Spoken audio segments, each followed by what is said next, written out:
Hello friends, தென்னங்கீழ்ச்சியோட வணக்கம். எல்லாரும் எப்படி இருக்கீங்க? இன்றைக்கி நம்மளோட ரெசிபி கொண்டக்கடலை யூஸ் பண்ணி ஒரு வித்தியாசமான ஸ்டைலில் ஒரு குருமா தான் பார்க்க போகிறோம். இந்த குருமா வந்து இட்லி தோசைக்கு மட்டுமில்லை, இடியாப்பத்துக்கு கூட அட்டகாசமான காம்பினேஷன். ரெசிபிக்குள்ளே போகிறதுக்கு முன்னாடி நீங்கள் நம்ம சேனல் தென்னங்கீழ்ச்சிக்கு புதுசுனா நம்ம சேனல் தென்னங்கீழ்ச்சியை மறக்காமல் சப்ஸ்கிரைப் பண்ணிக்கோங்க. அப்படியே பக்கத்தில் இருக்க பெல் நோட்டிஃபிகேஷன் அழுத்துங்க. நான் எப்பப்போ வீடியோஸ் போட்டாலும் உங்களுக்கு வீடியோஸ் வரும். கடாய் சூடானதுக்கப்புறமா அதில் 3 டேபிள் ஸ்பூன் எண்ணெய் சேர்த்துக்கலாம். 1 டீஸ்பூன் வந்து கடுகு நல்லா வெடிக்கட்டும். கூட வந்து 1 டீஸ்பூன் சோம்பு சேர்த்துக்கலாம். சோம்பும் நல்லா பொரியட்டும். அடுத்ததாக 3 பெரிய வெங்காயத்தை மெலிசாக நீல வாக்கில் நறுக்கியிருக்கேன். இப்போ இதை வந்து கூட சேர்த்துக்கலாம். அடுத்ததாக 2 பச்சை மிளகாய் கீரி சேர்த்துக்குங்க.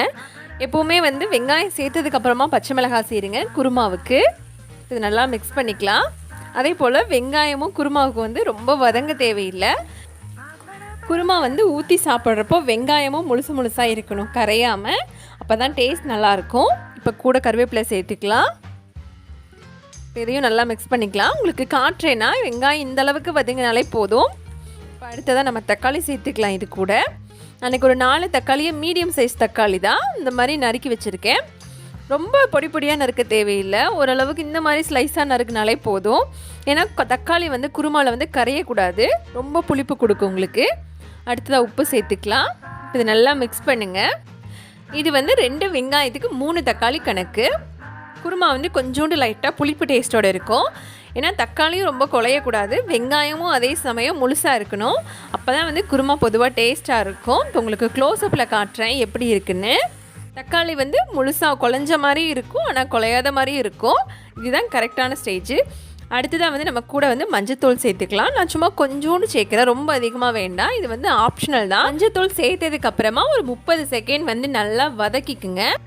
நான் அன்றைக்கி கிட்டத்தட்ட 1 பவுல் சுண்டலை வந்து நைட்டே ஊற வச்சுட்டேன்.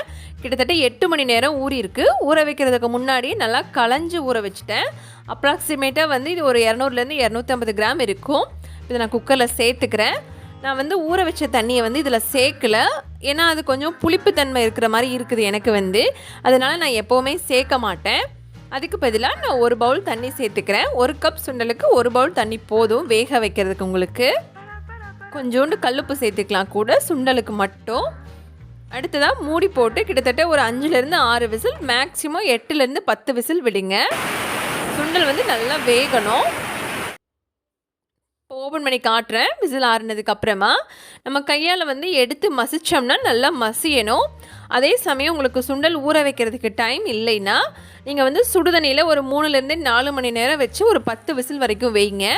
நான் இது கூட சேர்த்துக்கிறேன். நான் வந்து வேக வச்ச தண்ணி கூடவே வந்து சேர்த்துக்கிறேன். இது நல்லா மிக்ஸ் பண்ணிக்கலாம். வெங்காயம் தக்காளி வதங்கினதுக்கப்புறமா நீங்கள் வந்து மசாலா பேஸ்ட்டை சேர்க்காமல் சுண்டல் சேருங்க. அப்படி இல்லைன்னா ஒரு 1/4 டம்ளர் தண்ணி சேர்த்ததுக்கப்புறமா சுண்டலை சேருங்க. மசாலா நல்லா கொதிக்கட்டும். அதுக்குள்ளே நம்ம ஒரு தேங்காய் பேஸ்ட் ரெடி பண்ணிடுவோம். நாளைக்கு ஒரு 3/4 கப்புக்கு பக்கமாக தேங்காய் எடுத்திருக்கேன். அப்ராக்சிமேட்டாக ஒரு 4 5 டேபிள் ஸ்பூன் இருக்கும். ஒரு துண்டு இஞ்சி சேர்த்துக்கலாம் கூட. அடுத்ததாக ஒரு 5 6 பல் பூண்டு சேர்த்துக்கலாம். பூண்டை வந்து நீங்கள் முழுசாகவும் சேர்க்கலாம். அடுத்தது ஒரே ஒரு பச்சை மிளகாய், 1 டீஸ்பூன் வந்து சோம்பு சேர்த்துக்கலாம் கூட. அடுத்ததாக ஒரே ஒரு கிராம்பு, ஒரே ஒரு ஏலக்காய், 2 துண்டு பட்டை. இவ்வளோதான் நம்ம மசாலா ஐட்டமே. இப்போ இதை வந்து 1/4 டம்ளர் தண்ணி ஊற்றி நல்லா கொரகொரப்பான பேஸ்ட்டாக அரைச்சி எடுத்துகிட்டு வந்துடலாம். திறந்து காட்டுறேன். கொரகொரப்பாக இருந்தால் தான் குருமாவுக்கு வந்து உங்களுக்கு நல்லாயிருக்கும். ரொம்ப நைஸாக அரைச்சிட்டிங்கன்னா கூழ் மாதிரி போயிடும் குருமா. இப்போ தெரியுதா உங்களுக்கு? இந்த அளவுக்கு போதும், கொரகொரப்பாகவே அரைங்க. இப்போ இதுக்கு வந்து நம்ம கொதித்த மசால் கூட சேர்க்க போகிறோம். இப்போ இது ஓரளவுக்கு நல்லா கொதிச்சிடுச்சு. இப்போ வந்து கூட சேர்த்துக்கலாம். சேர்த்ததுக்கப்புறமா நல்லா மிக்ஸ் பண்ணி விடுங்க. சப்போஸ் உங்களுக்கு வந்து பச்சை மிளகாய் ஒத்துக்கலைன்னா நீங்கள் வந்து தாளிப்புக்கு பச்சை மிளகாயை கொடுக்காம தேங்காய் பேஸ்ட் அரைக்கிறப்ப வந்து ஒரு 4 5 வரமிளகாயை கூட சேர்த்து அரைச்சிக்குங்க. நமக்கு வந்து சப்பாத்திக்கு மட்டும்தான் கொஞ்சம் கிரேவி திக்காக தேவைப்படும். இட்லி தோசை இடியாப்பம் எல்லாத்துக்குமே வந்து கொஞ்சம் தண்ணி போல் இருந்தால் தான் நல்லாயிருக்கும்.